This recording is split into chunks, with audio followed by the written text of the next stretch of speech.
The art of knowing is knowing what to ignore. There's a moment that comes to all of us. A moment where we stand at the edge of something we've invested in deeply, something we've poured our soul into, and we realize with a quiet, devastating clarity that it's time to let go. Maybe it's a relationship that's been draining you for months. Maybe it's a career path you've convinced yourself you're supposed to want. Maybe it's a friendship that's become a performance, a version of yourself you've outgrown but keep wearing like an old coat because it's familiar. And in that moment, two forces war inside you. One whispers, "Stay. You've come this far." Walking away means you've failed. It means you've wasted all that time. It means you were wrong. The other whispers something quieter, something you can barely hear over the noise of your own resistance. Leave.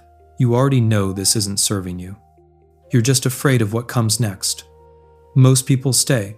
They stay because walking away first feels like defeat. They stay because our entire cultural narrative is built around persistence, around never giving up, and around the glory of endurance. They stay because somewhere deep in their psychology, they've been programmed to believe that the person who leaves first is the weak one, the coward, the one who couldn't handle it. But what if everything you've been taught about walking away is wrong? What if the ability to leave first, to recognize when something has run its course, and to exit with grace and intention is not weakness, but the highest form of strength? What if staying when you know you should go is not loyalty, but self-betrayal? This isn't just philosophical musing. This goes deep into the mechanics of human psychology, into the patterns that keep us trapped in situations that diminish us, and into the radical transformation that becomes possible when we learn to walk away before we're dragged away.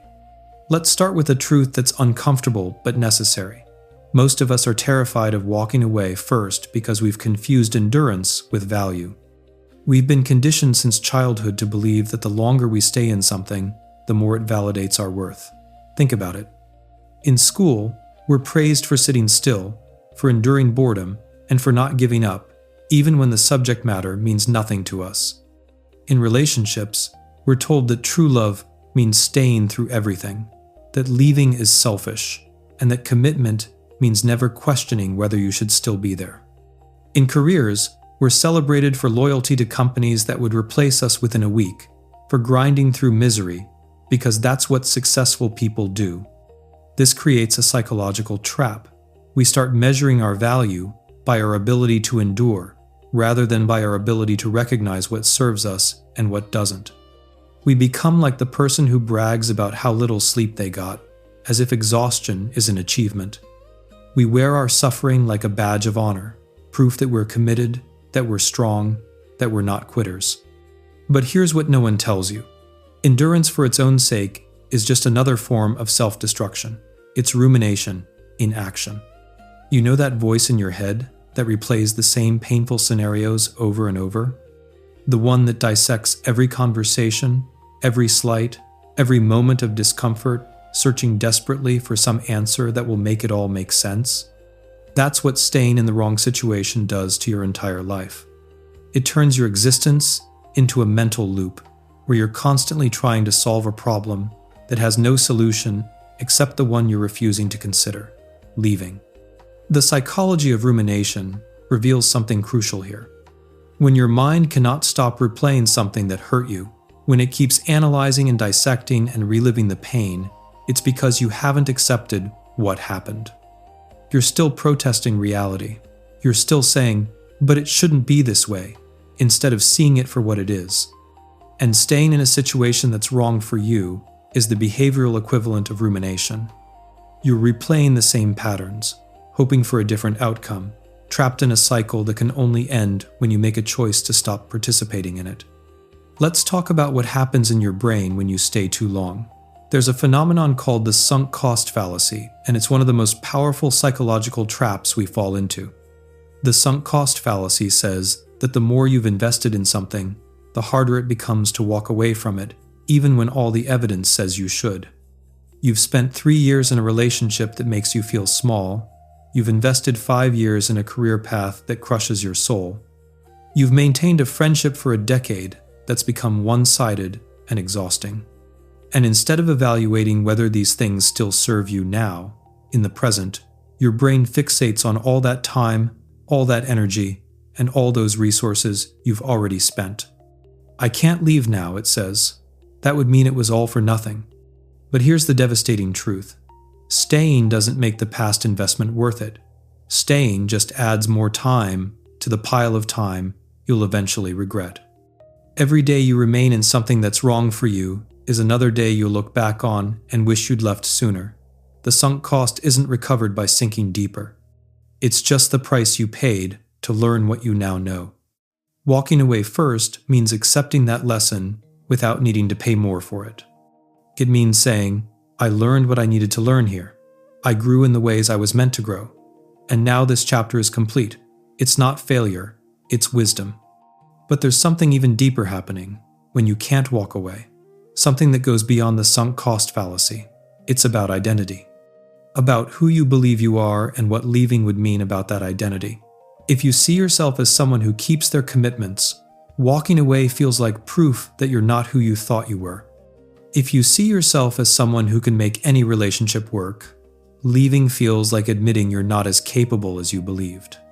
If you see yourself as loyal, as dependable, as someone people can count on, walking away feels like a betrayal of your own character. This is where shame enters the picture. Remember what we explored about shame, about how it whispers, "Who I am is not who I should be." That's what keeps you trapped. You have an image of who you're supposed to be, an ideal that society has given you or that you've constructed from the expectations of others, and walking away would mean admitting that you're not that person. So you stay, even as staying slowly erodes the very qualities you're trying to prove you have. The person who stays in a toxic relationship to prove they're loyal isn't being loyal. They're being a coward, afraid to face the truth that loyalty to someone who hurts you is just betrayal of yourself. The person who stays in a soul-crushing job to prove they're not a quitter isn't showing strength. They're showing fear of what it would mean to admit they chose wrong, fear of the uncertainty that comes with starting over. Here's what walking away first really means. It means you value your future more than you fear judgment about your past. It means you're willing to look like you quit, look like you failed, and look like you couldn't handle it because you know that the opinion of people who don't understand is less important than the reality of your own well-being. It means you've become comfortable with the idea that sometimes the right choice looks like the wrong one to everyone else. Think about the hero's journey. Every great story, every myth that has survived through human history follows the same pattern. The hero lives in their ordinary world, comfortable but unfulfilled. Then comes the call to adventure, the invitation to step into the unknown. And what does the hero do first? They refuse the call. They say no. They cling to what they know, because the adventure means leaving behind everything familiar, everything safe. But the story doesn't begin until they say yes, until they walk away from the ordinary world and cross the threshold into the unknown. That moment of departure, that decision to leave what no longer serves them, even when it's terrifying, that's when transformation becomes possible. The hero's journey isn't about staying and enduring. It's about recognizing when it's time to go and having the courage to walk away first, before life forces you out. You are the hero of your own story, and every moment you spend in a situation that diminishes you is a moment you're refusing the call to your own transformation. The relationship that drains you, the job that crushes your spirit, and the friend who makes you feel small are not tests of your endurance. They're the ordinary world you're meant to leave behind. Walking away first isn't giving up, it's answering the call. But here's where it gets complex, where the water gets murky, because not everything should be walked away from. There's a difference between leaving because something is genuinely wrong for you and leaving because it's difficult, because it challenges you, because it requires you to grow in ways that feel uncomfortable. How do you know the difference? The answer lies in a question. Is this situation asking me to become more of who I truly am, or less? Is it calling me toward my authentic self, or away from it? Is the difficulty here the kind that builds me up, or the kind that tears me down? When you're in a situation that's genuinely good for you but challenging, the difficulty feels like stretching. It's uncomfortable, yes, but underneath the discomfort, there's a sense of expansion, of possibility. You can feel yourself growing into something new. The challenge is in service of your becoming. But when you're in a situation that's wrong for you, the difficulty feels like shrinking. You're not stretching into a larger version of yourself. You're contracting, making yourself smaller to fit into a space that was never meant for you. The challenge isn't building you up, it's wearing you down. This is where self-awareness becomes crucial. And self-awareness isn't something you can think your way into. It requires you to get out of your head and into your body, to pay attention to what you feel rather than what you think you should feel. When you think about leaving, when you imagine walking away, what happens in your body? If there's relief, even mixed with fear, that's information. If there's a sense of lightness, of possibility, of finally being able to breathe, that's your body telling you what your mind is too afraid to admit. But if thinking about leaving brings only guilt, only the heavy weight of obligation and the fear of judgment, but no sense of relief, then you need to ask yourself, am I staying because this is right for me? Or am I staying because I'm afraid of what leaving would say about me? Let's talk about what happens after you walk away. Because this is where the real transformation occurs, and it's also where the real difficulty lives. Walking away is just the first step. What comes after is the void, the empty space where that relationship or job or identity used to be, and humans hate voids. We rush to fill them, to find the next thing, to move on as quickly as possible so we don't have to sit with the discomfort of not knowing what comes next. But this is exactly the moment where you need to resist that urge. The void is not your enemy. The void is where you rediscover who you are without the thing you walked away from. It's where you remember what you actually want, not what you think you should want. It's where you rebuild your sense of self from the ground up, on a foundation that's yours alone. This is the initiation phase of the hero's journey. You've crossed the threshold, you've walked away, and now you're in the special world where nothing is familiar and you have to figure out who you are without all the old markers of identity. This is uncomfortable. This is frightening. This feels like dying, because in a sense it is. The old version of you, the one who stayed too long and endured too much, that version is dying. And the new version hasn't fully formed yet. Most people can't handle this. They rush back to what they left, or they immediately find something else to attach their identity to, something else to lose themselves in, so they don't have to face the emptiness.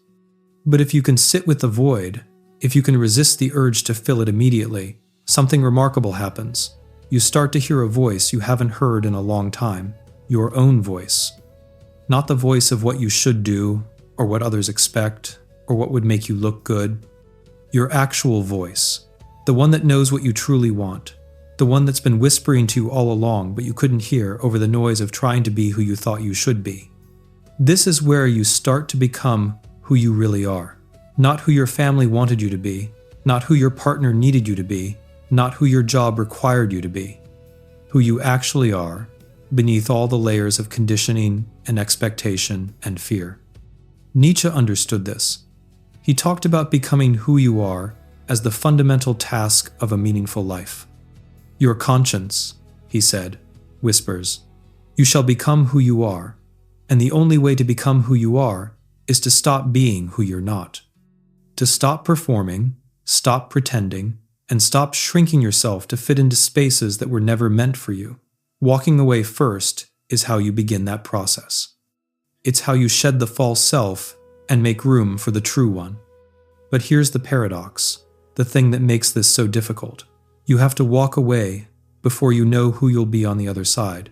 You have to leave without a guarantee that something better is waiting.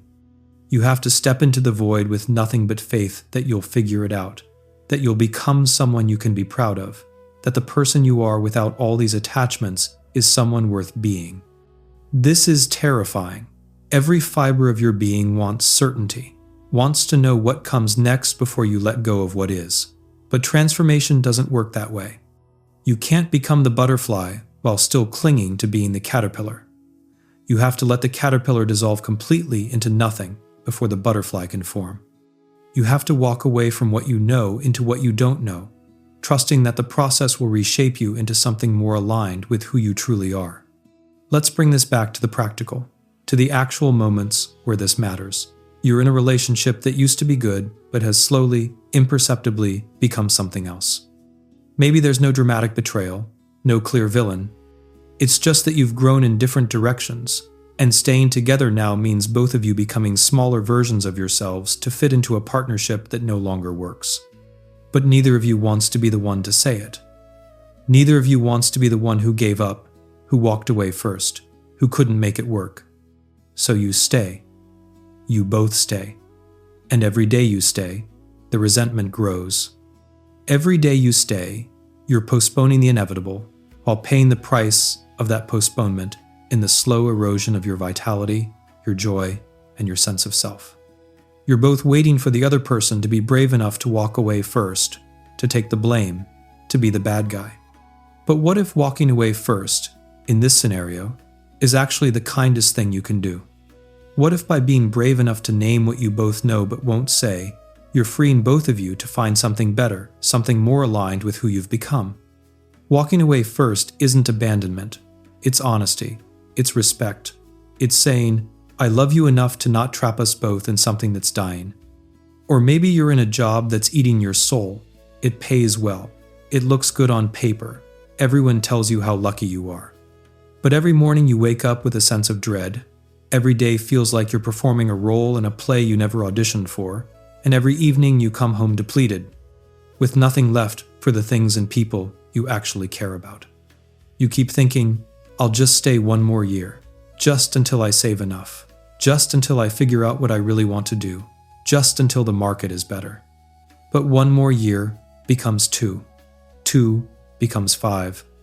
And before you know it, you've built a life around something you never actually wanted, and walking away feels impossible because now you have a mortgage and responsibilities and people depending on you, and you've told yourself for so long that this is fine, this is what adults do, that you've forgotten how to imagine anything different.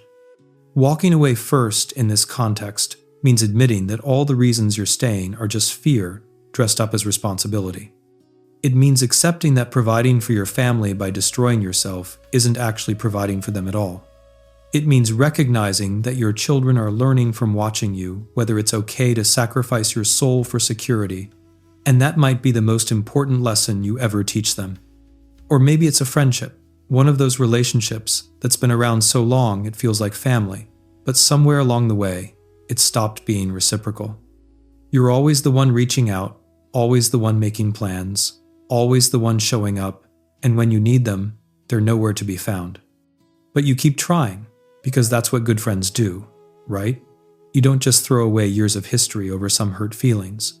Except they're not just hurt feelings. It's a pattern. It's a fundamental inequality in the relationship that no amount of trying on your part can fix, because it takes 2 people to build a friendship, and only one of you is building. Walking away first from a friendship like this feels like failure. It feels like admitting you weren't important enough for them to care. But actually, walking away is admitting that you're important enough to yourself that you won't accept being treated as unimportant. It's recognizing that loyalty to someone who isn't loyal to you is just self-abandonment with a prettier name. In each of these scenarios, walking away first requires you to do something that goes against every instinct, every piece of social conditioning you've absorbed. It requires you to trust yourself more than you trust the expectations of others. It requires you to value your own inner knowing more than the external validation you get from staying. It requires you to be willing to look selfish, to look weak, to look like you couldn't handle it, because you know that the truth is more complex and more important than how it looks. This is where we return to shame, because shame is what keeps most people from walking away first. They're afraid of what it will say about them, afraid of how they'll be judged, and afraid of the story people will tell about why they left. And shame operates by convincing you that who you are is not who you should be. It creates an ideal image of yourself, usually one based on what others expect, and then measures you against it. And walking away, being the one who leaves, often conflicts with that ideal image. But here's what you need to understand about shame. It only has power over you when you're trying to be someone you're not. When you're living authentically, when your actions align with your values, And when you're making choices based on what's true for you rather than what you think you should do, shame has nothing to latch onto. You're not hiding anything. You're not pretending. You're just being who you are and making choices that serve your genuine well-being. Walking away first, when done from this place of authenticity, isn't something to be ashamed of. It's something to be proud of. It means you had the courage to honor yourself, to recognize what wasn't working, and to make a difficult choice rather than passively suffering until circumstances forced your hand. It means you were brave enough to disappoint people who had expectations of you, brave enough to let go of an identity that no longer fit, and brave enough to step into uncertainty because you trusted yourself to handle whatever came next. The alternative is to wait until you're forced out, to stay until the relationship becomes so toxic that it explodes, to stay until the job literally makes you sick, to stay until the friendship becomes so one-sided that even you can't ignore it anymore, to stay until you've betrayed yourself so thoroughly that the person looking back at you in the mirror is a stranger, someone who gave up their dreams and desires and authentic self piece by piece to avoid the discomfort of walking away. And when you finally do leave, because eventually you will leave, either through your own choice or through circumstances that force it, you'll look back and the question will haunt you. Why didn't I leave sooner? Why did I waste so much time? Why did I let myself suffer that long? The person who masters the art of walking away first never has to ask that question. They recognize the moment when something has run its course. They honor what was good about it while accepting that it's time for it to end. They make the choice before it becomes the only choice. And they walk away not in anger, not in bitterness, not in defeat, but in clarity, in self-respect, in the deep knowledge that they're moving towards something better, even if they don't yet know what that is. This is the art, not walking away from everything that's difficult, not abandoning ship at the first sign of challenge, but developing the discernment to know when you're being asked to grow and when you're being asked to shrink, when the difficulty is building you and when it's breaking you, when staying is courage and when it's cowardice, when leaving would be giving up and when it's the bravest thing you could do. That discernment comes from learning to listen to yourself, to your body, to that quiet voice that knows the truth even when your mind is full of rationalizations and justifications and fears. It comes from being willing to sit with discomfort without immediately trying to fix it or understand it or make it go away. It comes from building enough trust in yourself that you can take a leap into the unknown without a guarantee of where you'll land. Because here's the final truth, the one that ties all of this together.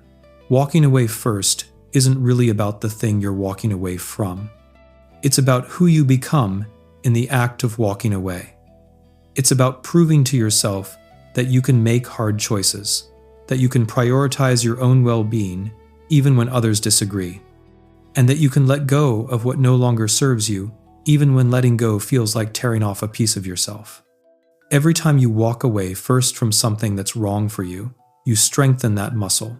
You build evidence for yourself that you can be trusted to make good decisions, that you can handle uncertainty, and that you can survive the void and come out the other side as someone even more aligned with who you truly are.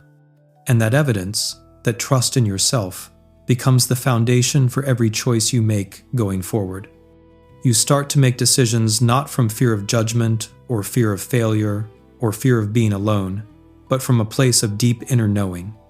You start to build a life that's actually yours, not one that's been handed to you or expected of you or that you fell into by default. You start to become, as Nietzsche said, who you are. Not who you think you should be, not who others need you to be, who you actually are. And paradoxically, becoming who you actually are makes you more capable in relationships, not less. Because you're no longer showing up as a performer, as someone playing a role, or as someone who needs the relationship to validate their worth. You're showing up as a whole person who chooses to be there, not because you need to be, but because you want to be, and that makes all the difference. The relationships you build after you've learned to walk away first are different. They're chosen, not needed. They're partnerships between two whole people, not two half people desperately clinging to each other to feel complete. And when those relationships run their course, as some relationships do, you have the awareness and the courage to recognize it and to leave with grace, without drama, without making anyone wrong. You can honor what was while accepting what is.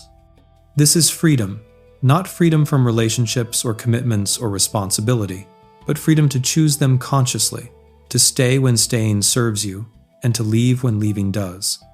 Freedom to build a life that's aligned with your values rather than your fears. Freedom to become who you are rather than who you think you should be. So here's what I want you to understand. If you're in something right now that you know isn't right for you, if you've been waiting for permission to leave, if you've been hoping that if you just endure long enough it will somehow get better, if you've been too afraid to be the one who walks away first because of what it might say about you, hear this. You already know what you need to do. That voice inside you that's been whispering the truth, that's not fear or weakness or selfishness. That's wisdom. That's your authentic self trying to get your attention. That's life itself calling you toward your own transformation. Walking away first doesn't mean you failed. It means you learned. It means you grew. It means you valued yourself enough to stop accepting what was no longer acceptable. It means you were brave enough to disappoint others rather than betray yourself. The caterpillar doesn't fail when it dissolves in the chrysalis. That dissolution is how it becomes the butterfly. Your life is the same. Sometimes you have to let things die, let parts of yourself die, walk away from what you've known and who you've been, so that something new can emerge, something truer, something more aligned with who you actually are. Master the art of walking away first, not as a habit of avoidance, but as a practice of self-respect. Learn to recognize when your time in a place is complete. Learn to honor endings as much as you honor beginnings.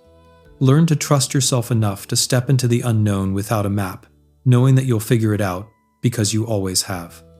The person who never walks away first might look committed, might look strong, might look loyal, but often they're just afraid of change, afraid of judgment, afraid of proving that they're not who they think they should be. The person who masters walking away first looks free, because they are, free to choose, free to change, free to become. And in the end, that freedom, that ability to choose your life, rather than just endure it, that's what makes everything worthwhile. That's what turns suffering into meaning. That's what transforms you from someone life happens to into someone who happens to life. Walk away first. Not always, not from everything, but when you know, when that quiet voice inside you says, "This is complete," have the courage to listen, have the courage to leave. Have the courage to trust that whatever comes next will be exactly what you need, even if it's not what you planned. Because the art of walking away first isn't really about leaving, it's about becoming, and becoming who you really are. That's the whole point.